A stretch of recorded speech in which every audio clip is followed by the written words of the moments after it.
Quick, who is the best superhero? You're wrong, it's this guy.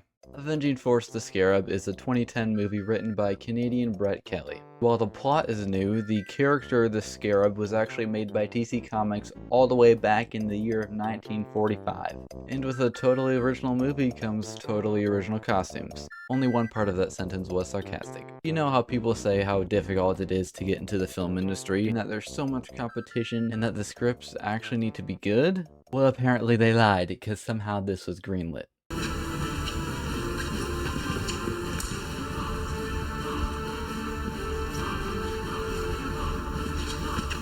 Well, without further ado, let's suffer together. There are some who believe that we have been visited by beings from another planet. Yeah, go on.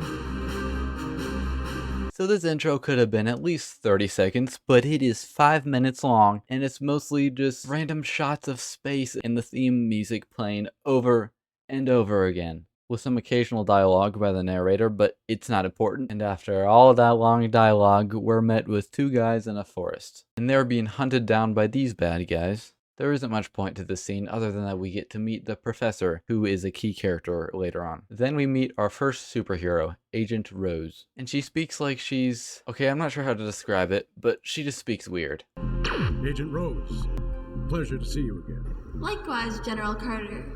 To what do I owe this honor? To which department should I report to? Ah yes, to which. In this General Carter guy, he looks like almost every spy commander in like every movie. Of course I say that, and you probably can't find any other character that looks like him, but he just gives off those vibes of like the early 2000s kids spy TV shows, and I don't know how to describe it, okay? The next guy we meet is the main character, Peter, and he's a professor out of college, because of course he is.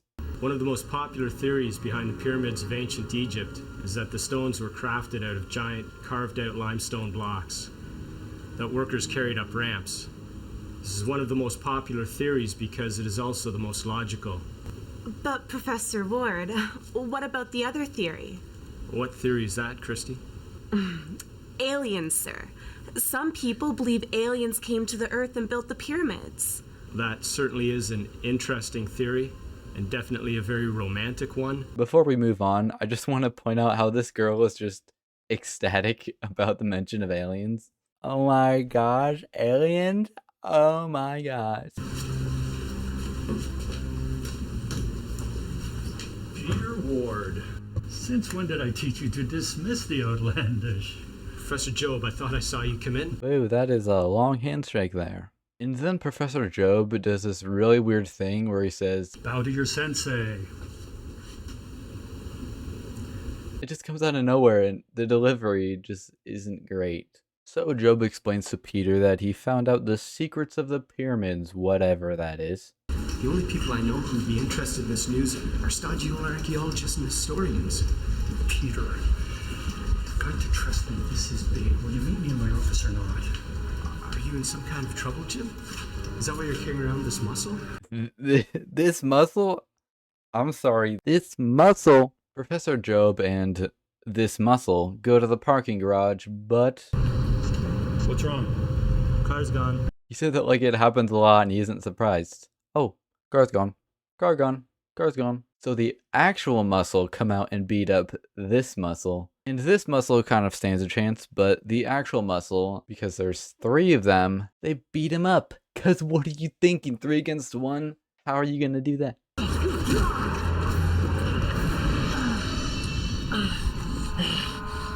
Oh hey, it's the Punisher. Been hired to recover something you have. Some information. Some very old information.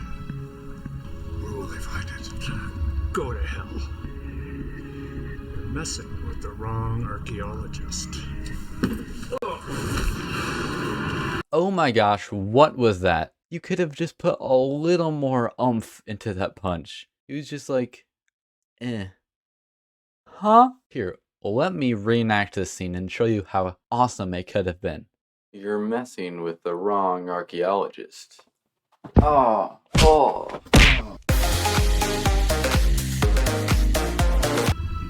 We'll find it. We'll search your office, your home, your your friends. And all you'll remember is terror. Rock terror. Okay, I know what you're thinking. No, he did not die. It was a mind eraser. I'm just clearing that up because I thought he died when I first saw this. That night, Peter gets a call from Agent Rose, now named Red, and she warns him about not going into the office the next morning. But of course he goes anyway. Hey, we need my office. I like the fact that these guys decided to break into Peter's office in the middle of the day, like they couldn't have done it at nighttime. So the thugs beat up Peter and leave him with threats, as you do, and Peter goes over to Job's house to check if he's alright, and to make sure he's not dead or something. So 20 minutes in, we finally get introduced to the main antagonist, the guy from Alvin and the Chipmunks. Did you find the Scarab? Not yet, sir. You did talk to Peter Ward, though, did you not? We did. He didn't know anything. Can I ask you a question, sir? No, but let me guess. You would like to know what I want with the rubbing from some dirty old stone that belongs in a museum. Am I right? Yes, sir. Well, my adult-minded friend, there is much more to this stone than one might think at first glance. You see, the stone contains power. Much power. I can see that you don't believe me. Fortunately, I am a wealthy and powerful man, so I don't really care. Kill him. I said kill him! No one questions my authority! Never mind, this is not Ian from Alvin and the Chipmunks. Do you want us to tail Job? No, you've done enough for one day. Send one of the boys. So Peter confronts Job about what happened the night before, and Job can't remember, because he was mind wiped, remember? What we take away from this scene is that Job hides the key in his coat, and that cops can rock Adidas. Somehow Peter knows exactly where to use the key, but he's followed by the boys. If you wanna be my lover, you gotta get with my friends. What the hell is this? Peter Ward! Come up where we can see you. Don't worry, Mr. Ward. We won't hurt you if you give us the package. Now before we go on, I bet you can guess what happens, right? Peter stuffs the paper in his coat and gives the thugs the package, making them think that he put the paper back in the package. Now hand it over.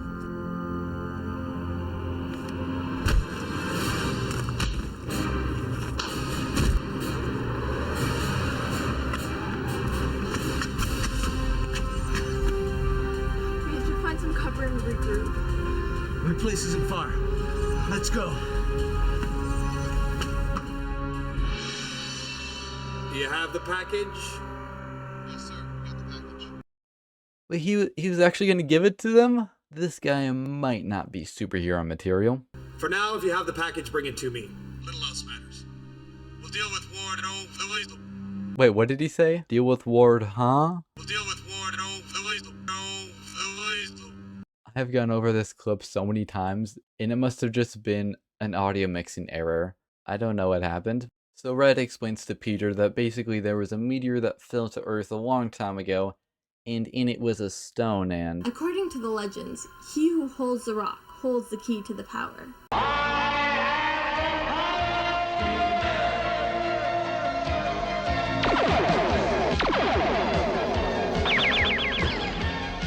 While not the same thing as having the rock, whoever reads the runes can theoretically wield a portion of its energy. This is nuts. Aliens, mystic energy. It sounds like a lot of nonsense. You're a learned man, Peter. Surely there must be some room in your mind for the fantastic. fantastic. Wait. Who are those thugs in the alleyway? They worked for a man that we only know as the Sphinx. He used to work for the same agency that I do, but once he got wind of otherworldly possibilities for power, he went rogue. He amassed a small army of acolytes and a network that runs worldwide. They call themselves the Secret Circle. I'm pretty sure the Secret Circle was what my friends and I called our snow fort in 4th grade. Red tells Peter to think about what Job told him earlier, and he said to meet him at his office. He said he would show me something that would floor me. Oh my. What is it? New TronTracer merch just dropped. Since the two thugs let Peter and Red go, the Sphinx, not Ian from Alvin and the Chipmunks, the Sphinx is angry with them, so he lets them choose. Would you rather run the gauntlet and be warriors of honor? Or whimper? Like little babies? The gauntlet. The gauntlet! The gauntlet! The Gauntlet! Now you guys. The Gauntlet. Gauntlet. I thought the Gauntlet was going to be an arena or like American Ninja Warrior, but nope, they just get beat up by the other goons. Now Red and Peter go to Job's office, because Peter had this idea, and it's not until he gets there that Peter figures it out. And I'm so confused, because it seemed like Peter had it figured all out, and that's why he went to Job's office. But he just got there and was like, so he said, floor me. Huh, what does that mean? I don't know how the word floor could lead him exactly to Job's office, but hey, this movie has 1.6 stars. I think I can cut it some slack. Just kidding, cause this scene happens. He said I would be floored. And It's a clue. Floored. I think he hid the Scarab beneath his floorboards. I'll start ripping up the floor. I guess in the script, Red was supposed to look through the floorboards, but Peter's actor just got so excited he had to do it for himself. She just stands there. So then Peter finds the stone and he gets teleported into space or something, I don't know. Hey, what happened? Where am I? Do not be alarmed. You are in a safe place. You are a good man, and as such, no harm will come to you. I touched the stone And the stone brought you here. Allow me to explain. Explaining is good. Explaining very good. The stone has chosen you to be the protector of your world, Peter. You will be granted fantastic powers and a Fantastic! hero is coming. Awaken the Scarab.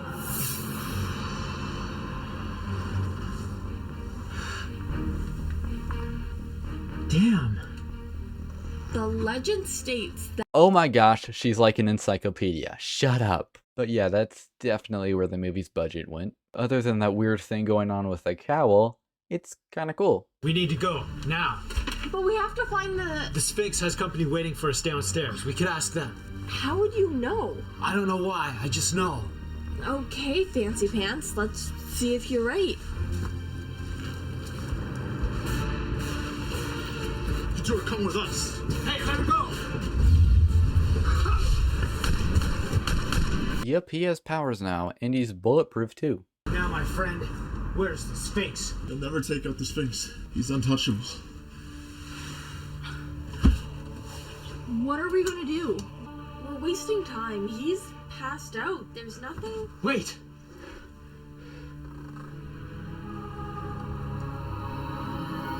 Tell me where to find the Sphinx. Oh, alright, he can read minds too. And on a serious note here, he's actually kind of a cool superhero. It's a shame he ended up in the hands of Rhett Kelly. Justice for the Scarab! Come on, let's go. We're wasting too much time. I know where the Sphinx is. Okay, now he just looks like Batman. Nice moves, Rookie. Didn't he just a second ago deflect like 5 bullets? This movie might not be entirely consistent. So the Punisher guy, I really can't remember his actual name. He beats up Red and Peter, but then Red blatantly bribes him with money to join them and her secret government organization. How much are we talking about here? Enough to get you a real mask. Enough to get me a real mask.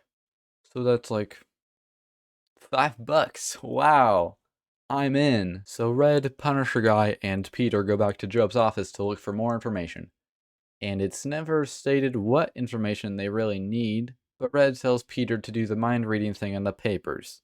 Like, I don't know how you think mind reading works, but I don't think you can use it on a stack of papers. But he tries it, and then he shoots a big ball of energy out of his freaking hand. And now we get into the final battle. Don't worry, our suffering is almost over. Let's go. Did you know that the name Wendy was made up for the book Peter Pan? No kidding. You mean no one has ever been named Wendy before that? Nope. Never, ever, ever. I love that the guards have the most random but normal and like fluid conversation in this whole movie. I'll handle these ones. You two, go find the Sphinx. And they're already gone before she even finishes her sentence. Wow, the timing is impeccable in this movie. Wow, this'll be fun. Oh hey, I didn't know they got Gordon Reynolds to do this.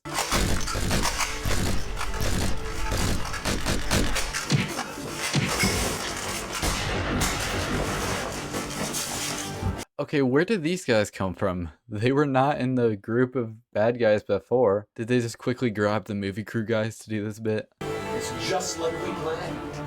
I am a god. You ever spell God backwards? Ooh, okay. I'll give it to Brett Kelly. That was actually a good line.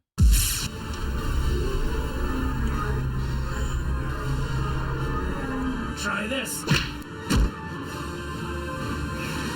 No more tricks. It's kind of hard to take this guy seriously when his mask looks like that. Peter then uses his laser beam on Sphinx, but it does nothing. It's amazing the garbage you can find lying around a warehouse. Let him go. I might. Provided that you can survive the gauntlet. The gauntlet? The gauntlet! In any other circumstance, I don't think Peter would even be fazed by the impact of punches when he could deflect 5 bullets, except for that one time. But somehow, I'm not sure how he does it, Peter overtakes the Sphinx and literally sends him into the Shadow Realm. But not before saying this sick line. Not today, you simpleton. Feel the true power! The full power! The Scarab! I am the Scarab! Gives me goosebumps every time. Nice work, kid.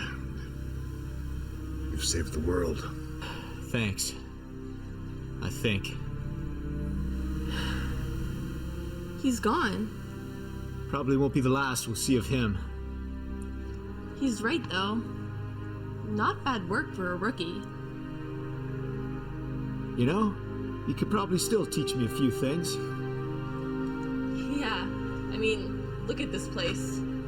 First thing you need to learn is subtlety. Okay, you can't talk about subtlety when you're going around dressed like that, alright? The movie ends with Peter and Job's security guard joining the government secret agency. And I still don't understand this scene. Any questions before we get started? Scarab. No, sir.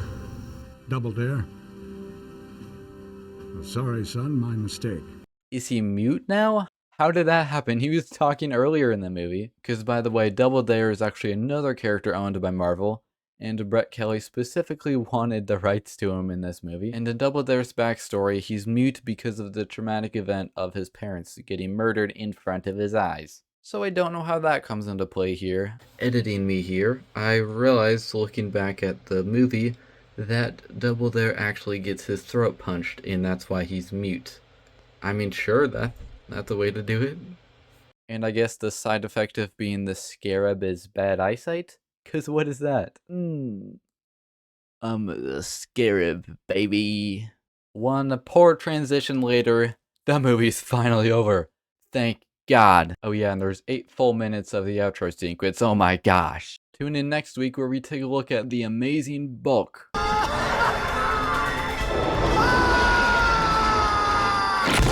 This is worse than the time the flying saucer broke down, and that little green alien came to the door asking to use their phone. I'm just kidding, I'm not putting myself through that. Okay, subscribe. Whoa, where am I? Oh, looks like I'm on the YouTube end screen. Well, subscribe. Maybe there's a video right here, or one over here, or maybe over here, I don't know yet which one I'm gonna choose.